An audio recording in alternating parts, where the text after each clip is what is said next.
শিলচরের ইটখোলা বাজার সংলগ্ন কমিউনিটি ম্যানেজড ট্রেনিং সেন্টারে শুক্রবার থেকে শুরু হচ্ছে বহু প্রতীক্ষিত অসমী ভোগালী মেলা 2025। মূলত পঞ্চায়েত এবং গ্রামীণ উন্নয়ন বিভাগের অন্তর্গত কাছাড় জেলা মিশন ম্যানেজমেন্ট ইউনিট এবং অসম রাজ্য গ্রামীণ জীবিকা মিশনের উদ্যোগে অসমীয়া সংস্কৃতি ও ঐতিহ্যের এই জমজমাট উৎসব আয়োজন করা হয়েছে। মেলা চলবে আগামী 12 জানুয়ারি পর্যন্ত।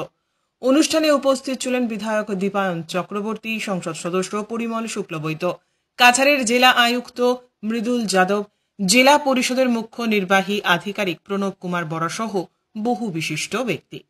সাংসদ পরিমল শুক্লবৈদ্য তার ভাষণে বলেন, ভোগালী মেলা শুধু অসমীয়া সংস্কৃতির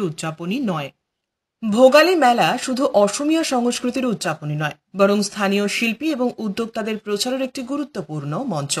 বিধায়ক দীপায়ন চক্রবর্তী ASRLM এবং জেলা মিশন ম্যানেজমেন্ট ইউনিটের প্রচেষ্টার প্রশংসা করে বলেন, এই ধরনের উদ্যোগ আমাদের গৌরবময় সংস্কৃতিকে সংরক্ষণ এবং উদযাপন করতে সহায়ক।